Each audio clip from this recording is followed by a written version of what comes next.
Persentase penduduk miskin pada Maret 2021 sebesar 10,14%, menurun 0,05 persen poin terhadap September 2020 dan meningkat 0,36 persen poin terhadap Maret 2020. Tetapi, Bank Dunia menurunkan status kelas Indonesia dari negara berpenghasilan menengah atas atau upper middle income country menjadi negara berpenghasilan menengah ke bawah atau lower middle income country per 1 Juli 2021. Indonesia hanya bertahan 1 tahun berada di kelas negara berpenghasilan menengah atas.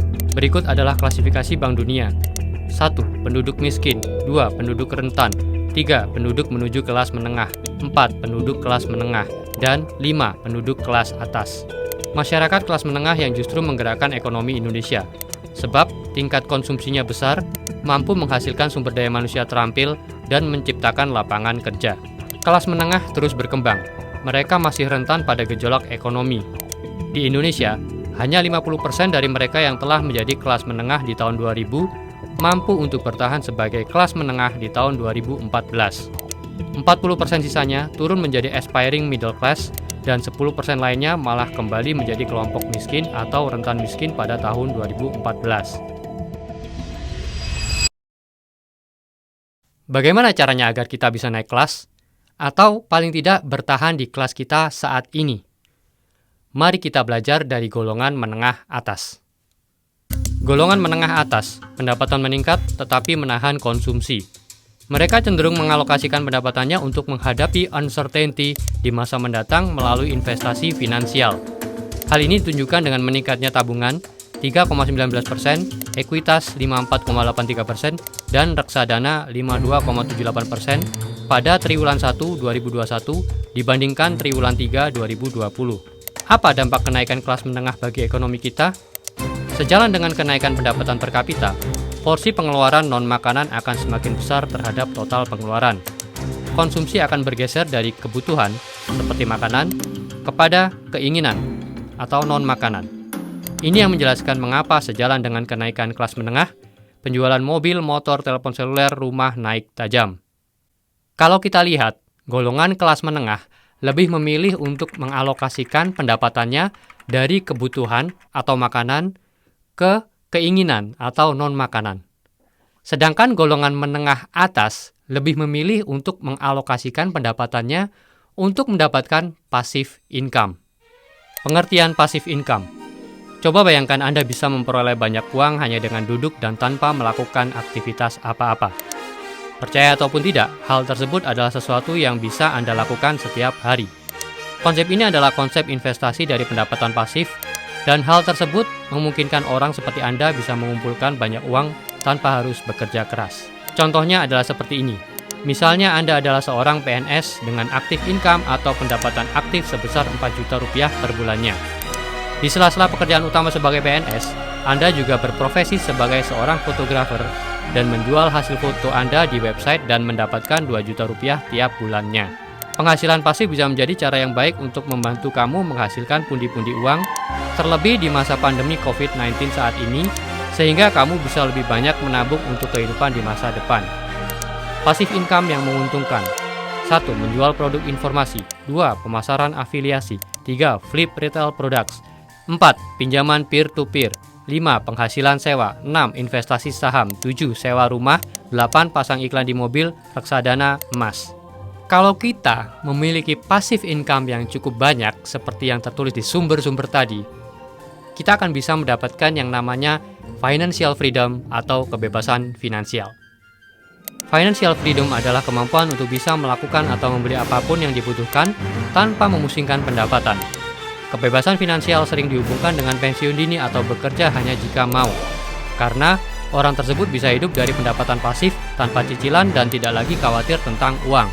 Kebebasan finansial sendiri bisa diartikan sebagai kondisi keuangan seseorang yang sudah cukup untuk membiayai kebutuhan utama dan gaya hidupnya. Biasanya ditandai dengan beberapa hal.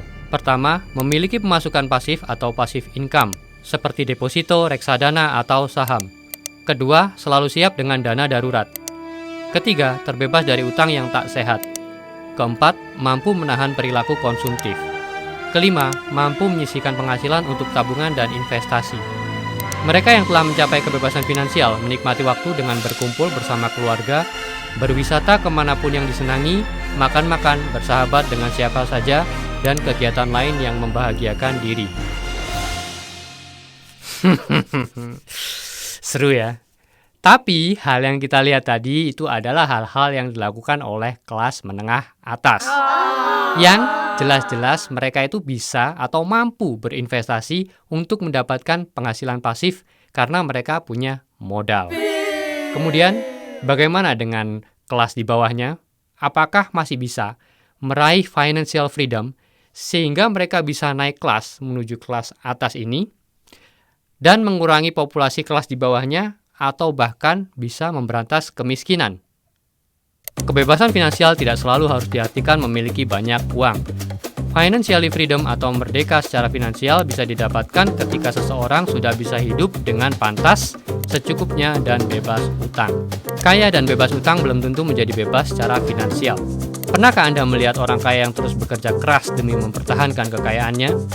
Hal tersebut terjadi karena dia belum mencapai kebebasan finansial. Untuk memperoleh kebebasan finansial, Anda dapat hidup dengan pantas dan secukupnya dan bebas utang, tanpa perlu memikirkan untuk mencari uang demi hidup serba mewah. Percaya atau tidak, banyak sekali orang kaya yang belum mencapai kebebasan finansial. Wait. Berarti, di golongan menengah atas itu masih juga banyak yang belum meraih financial freedom. Terus, untuk apa dong? Naik kelas sampai ke menengah atas, tapi masih belum bisa meraih financial freedom.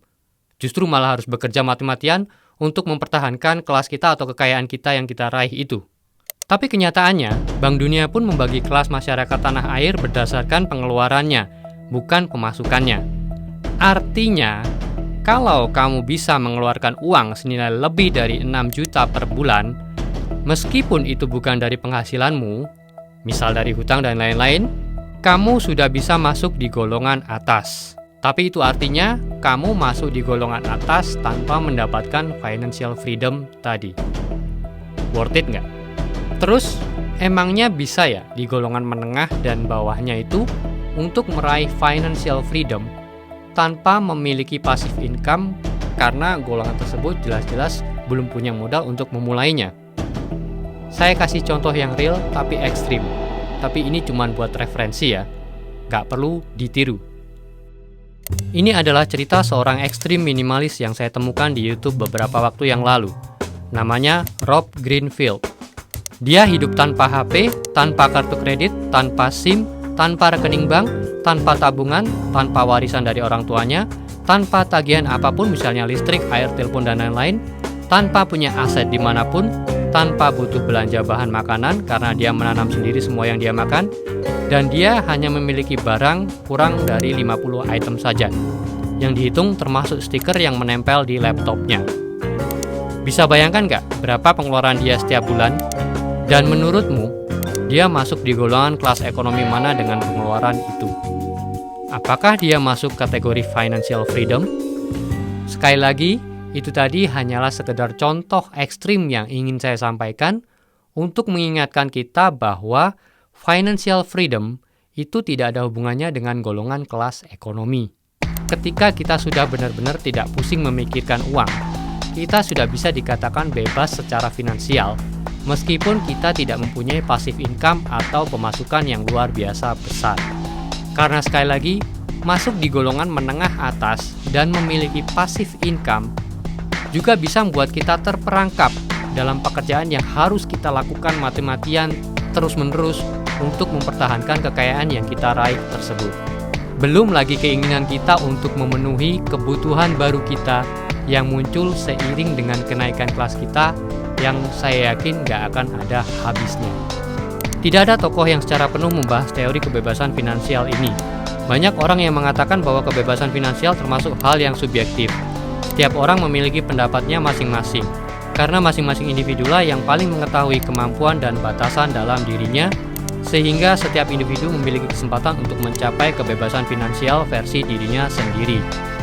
Financial freedom adalah kondisi pada saat seseorang memiliki pendapatan yang mencukupi segala kebutuhannya untuk hidup tanpa harus bekerja aktif. Pertanyaannya adalah, jika kita belum bisa meningkatkan penghasilan kita, Bisa nggak kita menahan atau mengurangi kebutuhan kita, terutama yang sebenarnya adalah sebuah keinginan yang berkedok kebutuhan?